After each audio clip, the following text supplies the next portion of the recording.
This video is brought to you by John Robson Guitar Tuition. If you enjoy the content, please consider supporting the channel by enrolling on a course, purchasing some guitar lessons or a t-shirt, or you can join my Patreon. Now, on with the show. Hello chaps, welcome once again to John Robson Guitar Tuition. As always, I do hope you're well. Now then, you may recall that I was recently the very grateful recipient of a Harley Benton semi-acoustic guitar, the HB35 Plus. It was very generously bought for me by a viewer of this channel called Bob, who, was touched by the story that I recounted on one of the live streams about having to sell my old HB35 to pay for some vet's treatment for the dog. Anyway, because I'm getting a signature guitar made at the moment, I may have mentioned it, I thought, well, that's enough good fortune for me, really. And what I did was I donated the Harley Benton HB35 with Bob's blessing to a local charity, Zoe's Place Baby Hospice. And that guitar left the building the other day, and it's currently going to be up for sale on Zoe's Place's web, eBay, sorry, me head's in the shed at the moment, on their eBay listings. So keep your eyes out for that if you want to grab a lovely guitar and help a great cause. Anyway, cut to the chase. Another one of my students, actually, a chap called Dave in Hong Kong, contacted me and said he would like to do something, to help Zoe's Place. And what did I suggest? I said, well, if you want to help, well, why not do what Bob did and donate a guitar? So I've got a guitar to look at today. Well, actually, I've got a couple. I'll tell you what, let's have a look at them. These are the guitars that Dave has very kindly donated. This is the Harley Benton, can't remember the model number, but it's basically the single cut Les Paul Jr. copy kind of thing. I've been itching to get my hands on one of these for a while, and now I've got my chance. And I thought it would be interesting to do some kind of side-by-side between that guitar and a roughly similarly priced Epiphone. But unfortunately there are no roughly similarly priced Epiphones with a similar sort of spec. So we opted, me and Dave, for this one to compare it with. It's not exactly the same by any stretch of the imagination, but you can tell they both come from that same school of thought, a stripped down Les Paul single cut style guitar. This is the Epiphone Les Paul SL. And it costs, well, I wouldn't say it costs the same as the Harley Benton, it's a bit cheaper, but both of those guitars are within shouting distance of each other in terms of price. There isn't a big gulf between them. So I'll tell you what, let's have a look at the specifications for both guitars and then we'll crack on from there. Here they are. Okay, the first of the two guitars here, £121 worth of Epiphone Les Paul SL in vintage sunburst. Let's have a look at the specs here. Poplar body, mahogany neck, Pau Ferro fretboard, 1960s slim taper D profile neck, nut width of 43mm, standard Gibson scale length 628mm, 22 medium jumbo frets, a pair of ceramic single coil pickups, single volume, single tone, three-way selector, wraparound bridge, and as it says, vintage sunburst finish. Let's have a closer look at some of these pictures. It's not a bad looking guitar, is it? It's got that sort of, do you know what I mean if I say it's got that sort of pawn shop vibe? It's kind of got like a bit of a retro 60s kind of feel going on, possibly. It actually reminds me a little bit of, I don't know what the model was, but some of the old 60s Hofner guitars of this particular style. Let's have a closer look at the back. As you can see, bolt-on neck. It's got a rather nice neck on this guitar, the what is it, the Slim 60s D profile. It's a very comfortable neck to play, and that's assisted by this satin finish that's all over this guitar. There's a close-up of the bridge. You can see it's a wrap-over bridge, but it's also got like the, the bit of compensation there. It's often called a lightning-style bridge, that, and of course you can tweak it with the grub screws, and of course there you can see the pickups. Back of the guitar, again, satin finish on the body, very comfortable tactile guitar to hold this one. And there's the Epiphone headstock, nothing remarkable there. So that is the Epiphone. Now let's have a look at the Harley. Here it is, the Harley Benton SC Junior in Vintage Sunburst. More expensive, to the tune of about 50 quid. This is £175.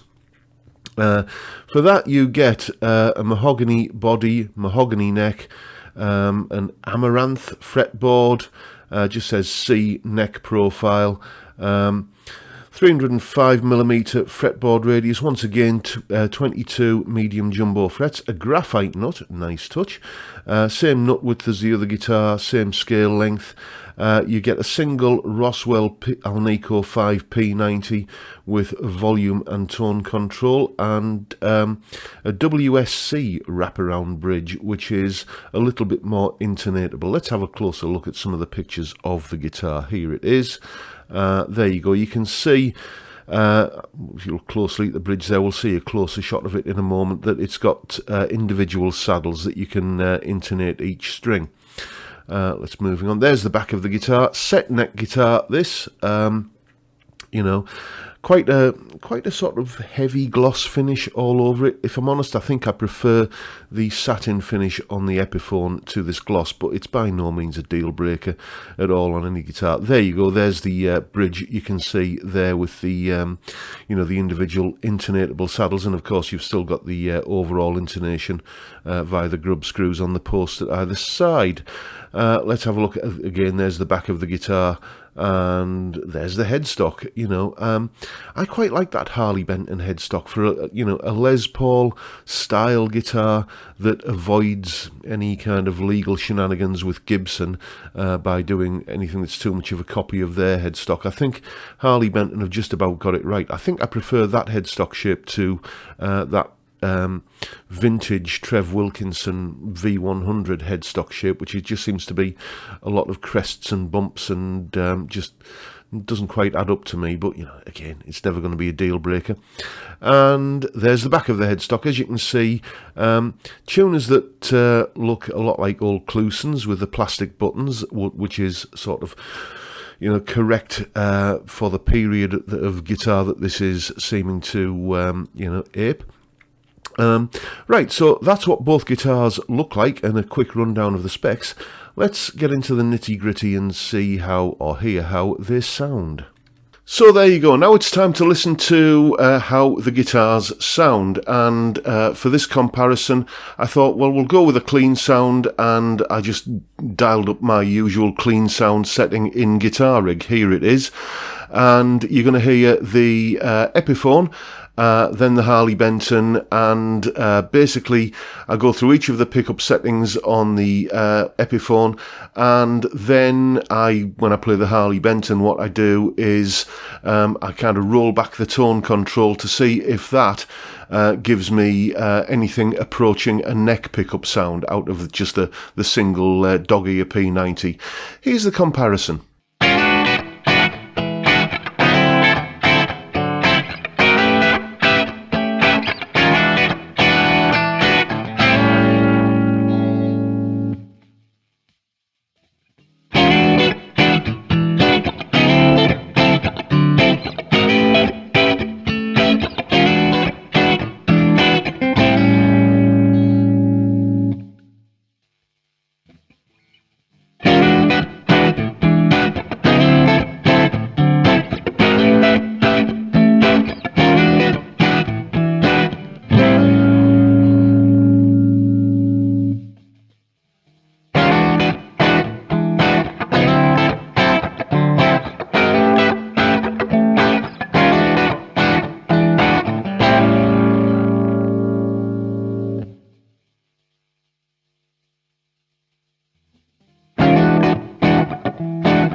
So I don't know about you, but I thought both guitars had really, really hot sounding pickups there. You know, you would struggle to believe that that is a setting that you would normally label as a clean sound, but it is.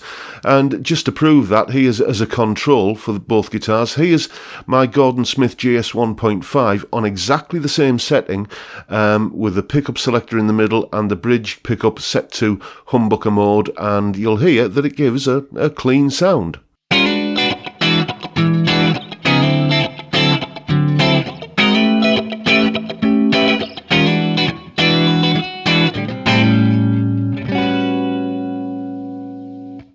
So I think it's fair to say that if you are looking for an electric guitar to do kind of clean, strummy stuff on, neither of these guitars are particularly, you know, going to do that easily for you. But, you know, that's not what they're for, is it? That's like, you know, criticising a Ferrari because it can't drive across a ploughed field. You know, it's horses for courses, as they say.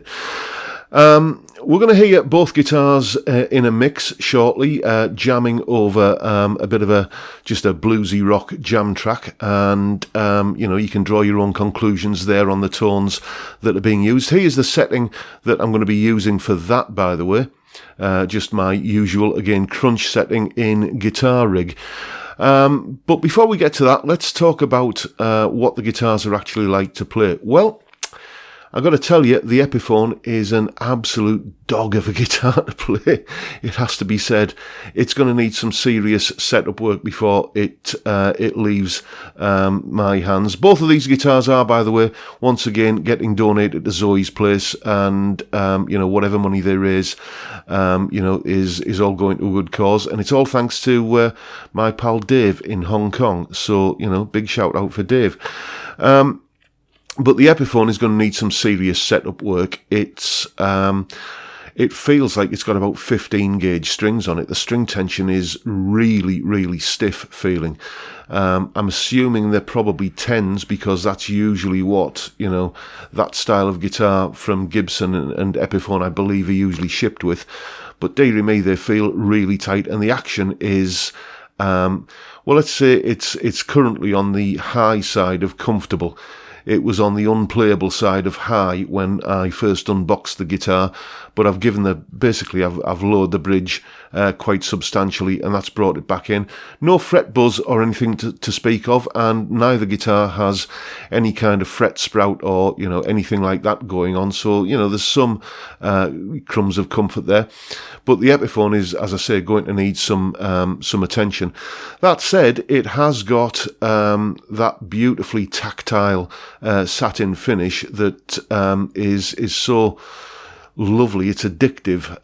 You know, it's a guitar that you feel like you don't want to put down when you're playing it, even when, you know, you're struggling with the action and the string tension. So that's always a good sign in any guitar. It also has my favourite sound out of the two guitars. The middle pickup setting on the Epiphone is just, it's like, it genuinely is somewhere between a Telecaster and a Les Paul on that setting. It's got a real earthiness to it, but still got that kind of slightly honky kind of middle position Telecaster kind of sound, but with a bit more guts to it.